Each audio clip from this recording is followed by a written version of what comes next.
we get directions or instructions that don't make any sense to us. Maybe we think our way is better or simpler. We wonder if our idea is better. We might even be confident that our idea will work, so we wonder if we should just do our own thing rather than what our teacher or our parent or our coach is asking us to do. And if you haven't faced something like this yet, I can promise you you're going to. And when that happens, you'll have a choice to make. How should you respond when what you're being told doesn't make any sense?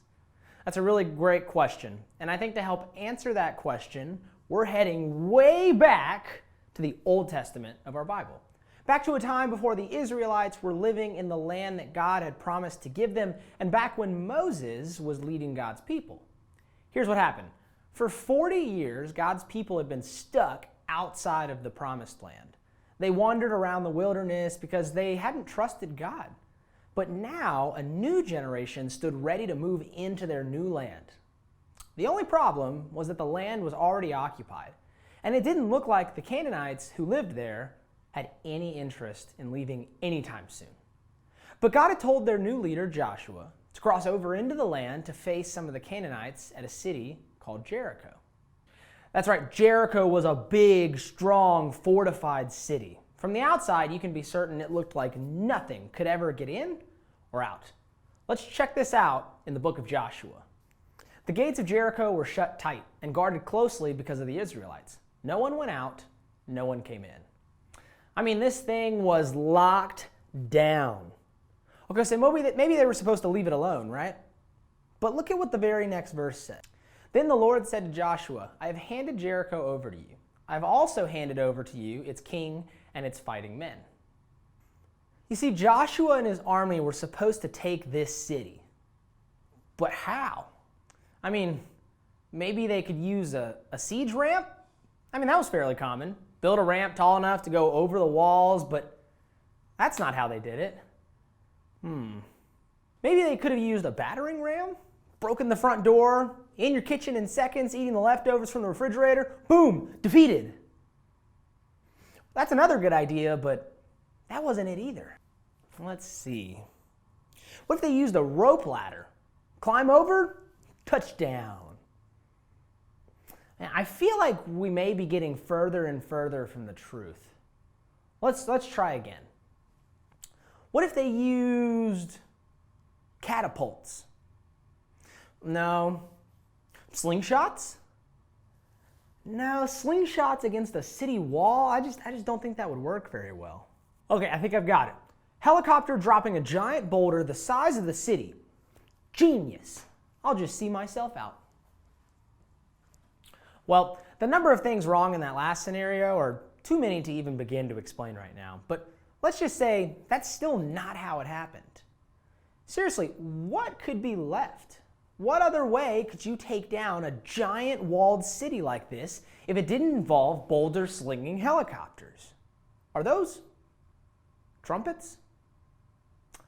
Yep, okay. Well, I never thought of a trumpet as a weapon, but I have been to a middle school band concert, so all of this is really kind of starting to make sense to me now.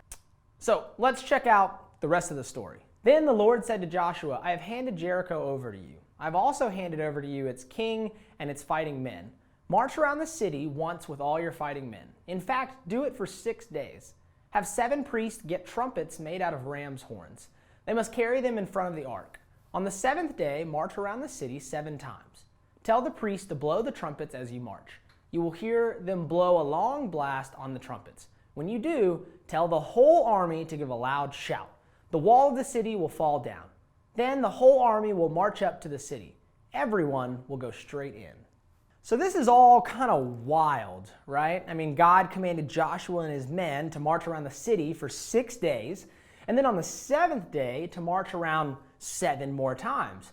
All the while, priests are blowing the trumpets, and on the final day, when they give the final long trumpet blast, the army would give a shout, and the walls would fall? This was not in any of the plans we drew up, marching and trumpets. But you know what happened? It happened just as God said it would. The Israelites marched around the city for 6 days, and then on the 7th day, they marched around the city 7 times. On the seventh time around, the priest gave a really long blast, and the priest blew the trumpets. As soon as the army heard the sound, they gave a loud shout. Then the wall fell down. Everyone charged straight in, so they took the city. Ba-ba-da!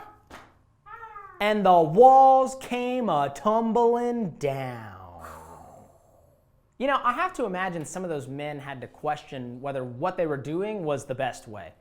I mean, 7 days of marching around the walls of Jericho would get old really fast.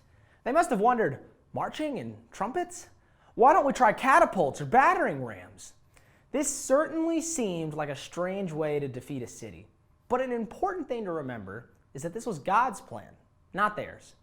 God was the one who was giving them the land, and they needed to trust that God would make good on the promise, even if it wasn't quite what they expected.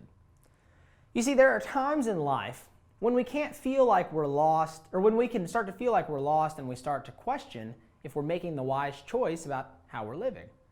We live during a time when it's so easy to hear all sorts of opinions and advice about what might be best for us. So what do? Well, we start by trusting that God's plan is the best plan for us. But that might bring up another question. How do I know God's plan? God doesn't usually speak to us like he did to Joshua. That may be true, but we have truth found in the Bible, and God promises that his Spirit is with us. God uses his Spirit both to guide our lives and to show us his ways. On top of that, God brings wise people into our lives to help us figure out the wisest choice possible and take the next steps in our journey. Kind of like those map signs on a trail when you go hiking. All of these can point us in the right direction. So today, before we go, I want you to think about this question. When have you needed a plan? Was it when you started something like a new class project or a hobby? Maybe it was a plan how to handle when you were sick or faced something unexpected. Whatever it was, think about what you did and how you discovered the best plan.